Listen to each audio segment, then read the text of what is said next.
Hey guys, welcome back to Fixed Life. I have a GE dryer here. It's an old one, and it is running but not heating up. So I'm going to troubleshoot it, see if we can fix it. So if your dryer looks like that, then it's probably going to be basically the same thing.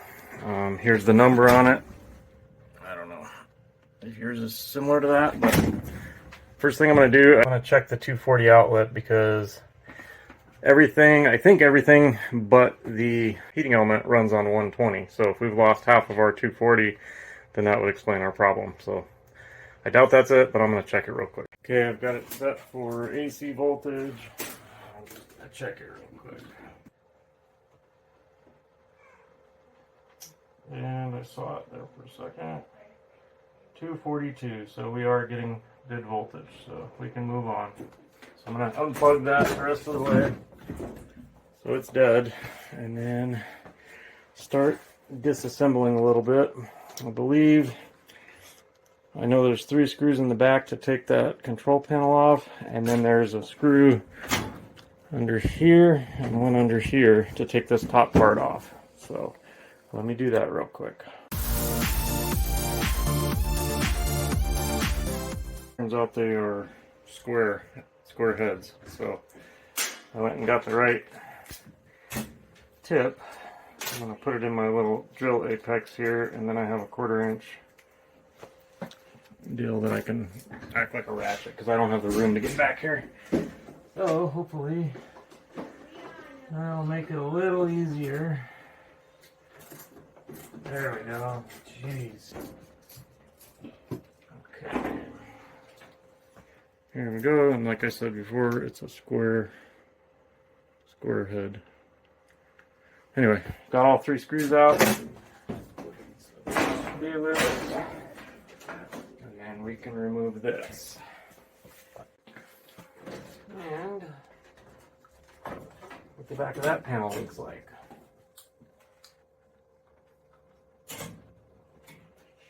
These can go bad, these timers. But we're hoping that's not the case because I think they're pretty expensive. Ideally, that paperwork, check that out. Very nice. Okay, so now I want to pull the face of this off. So there's 2 bolts holding that on. If you look in here, there's one here, and then one right here on the other side. And they are 1/4 inch, I believe, so my drill apex should work. Yeah. Okay, so both of those are out.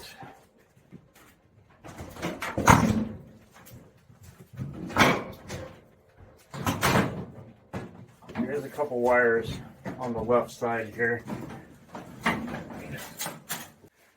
Okay, you can see all the lint and everything, which we'll have to clean out. I did this a couple years ago, got up on the roof and stuck a vacuum through there and everything. So anyways, there's a couple wires back here. So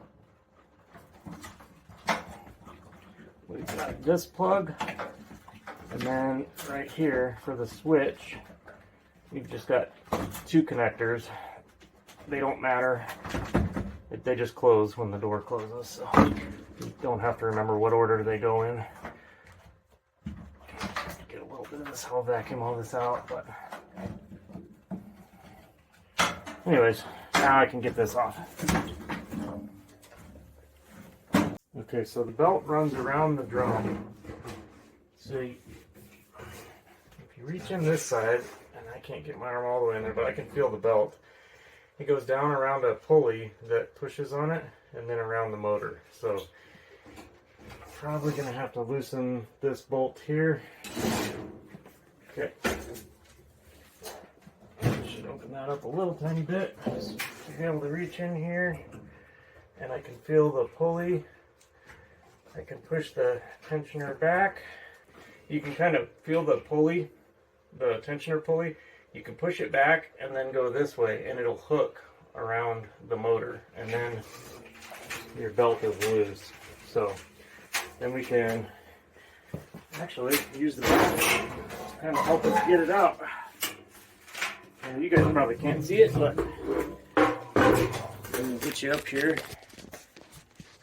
So that's what I was talking about. What I did was I reached in here, and the pulley was up to like right here because it's putting tension on the belt. You push back on it. If you can get it back far enough, you can hook it right there, and then everything's loose. And then you just take the belt, pick it up, pull it out. Okay, so a lot of times the problem will be right here. Yep, look at that. So what happens is, see how loose that is? Oh my god, it just fell off. So that was our problem. Whenever you have a loose connection, it creates high resistance. High resistance creates heat. That's why this is all melted. And with vibration and just, you know, normally the wire would hold it up in there, but when the wire gets hot enough, it kind of loses its shape and kind of sags down, and I'm sure this just lost connection. So if I have enough wire, I'll just put a new end on it. If not, I will splice some wire in there. But I've watched several videos, and on most of them, this is the problem. So the other things that can be a problem are the actual heating element, which you hope that's not bad. They're about 170 bucks, and I'll show you how to check that here in a second. To check your heating elements, your meter might have something where it'll beep. That's the easiest way without getting all into exact ohms and stuff. So the tab that my broken wire plugged into is one side of it, and the other side, there's one and there's the other. The blue wire is one element, the white wires are the other element, and as long as those are connected and not open somewhere in the middle, then your heating element should be good. There's actually, it's supposed to be like 21 ohms, I believe. Let me see, right here. The inner coil, 21.8 ohms, outer coil, 21.8 ohms. Mine were like 10, 11, but maybe I'm not metering the right part. So then some of the other things you're going to want to check would be up here. Let me kind of zoom in for you. Right here, you've got a temperature sensor and then another sensor here. Again, you just want to make sure that that has continuity across it. If it's open, you're not going to get power to your dryer. Same thing here. Check that one, and then same thing here from the red or from the blue to the white, and then from blue to blue. I don't know. If you really want to get technical, it'll say on here the blue that says 9K right there, and that's also a blue wire. So if you really wanted to get fancy, you could put your meter on ohms. See, ohms right here. You got a white wire in the back, a blue wire in the front. Those had continuity. Those should be close to 0. But then across it, from blue to blue, it says 9K or 9,000 ohms. So now I'm going to zoom back out. See how it says 9.18K ohms? That's 9,180 ohms. So that's around 9,000. It's also got this one in the front, in the very front, and that looks like the same type of switch. And from side to side,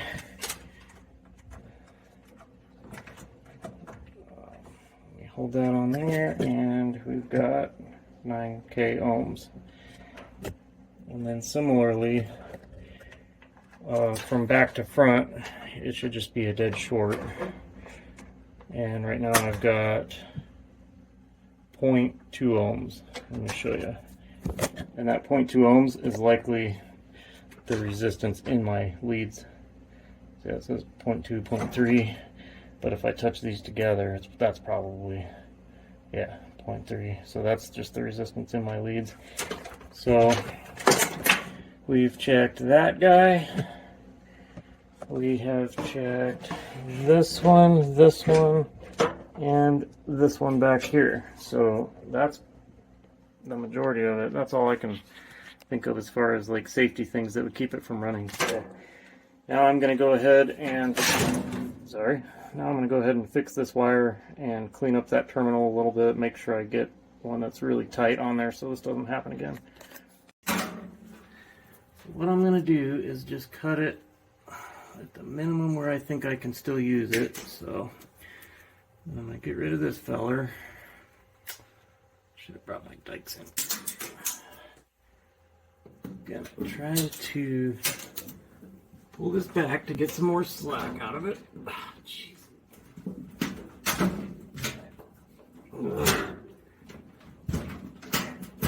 Okay.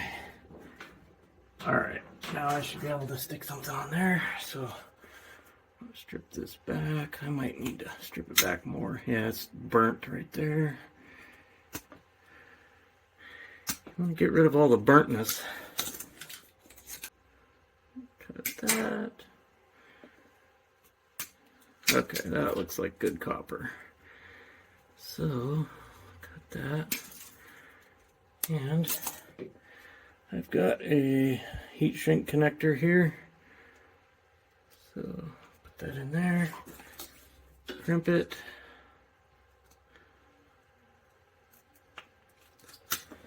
And then heat shrink it. Probably don't even need to. The heat of the dryer would probably do this part for me later.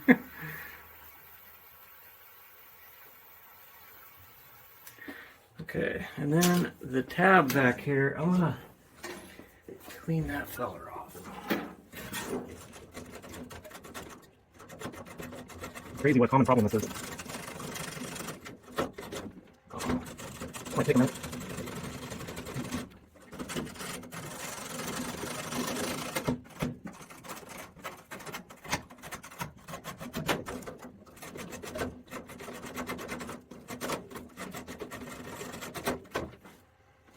Wasn't getting the job done, so I'm gonna see.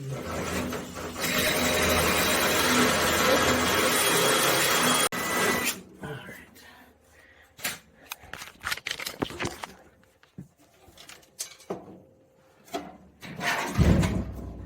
Okay, that's quite a bit cleaner now. It was pretty nasty before. It's nice and shiny, so I think that will work. Okay, I think I got what I need. I'm gonna go ahead and connect this. Make sure that's really tight, which it is. And then I got one of these. Most people probably aren't gonna have this stuff, but I do just for automotive stuff. So I'm gonna use it. You could drill a hole in the back or do whatever you gotta do. And then I got a couple of these guys too that I can stick through, and they just stick on the back. Okay, so gonna put one right here. That's probably enough, actually. Yeah. So, cut that, and I'll put one right there. That should be good. I'll clean up my mess. I didn't even notice this one broke right when I cut it. That's funny.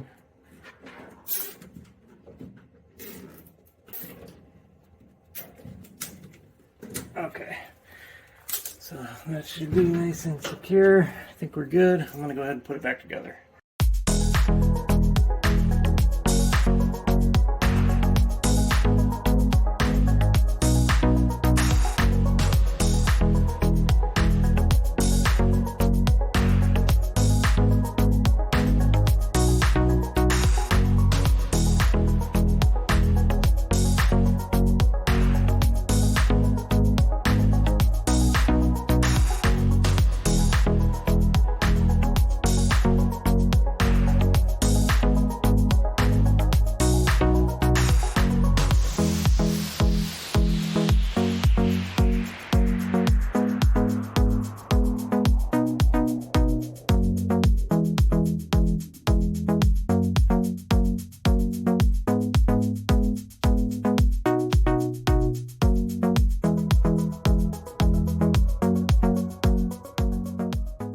Now guys, normally I wouldn't have put everything all the way back together until I was 100% sure it was going to work, but in this case with the broken wire, that was such a smoking gun that I was willing to try it out. So I got it running. I'm gonna let it go for 30 seconds or a minute and I'll see if she's hot. Okay, it's been a minute or so. I've just been putting away tools. Oh yeah, I can instantly feel the heat. That's great. I can feel it from my face all the way out here. So that was the problem, guys. And that's probably the most common one you're gonna encounter.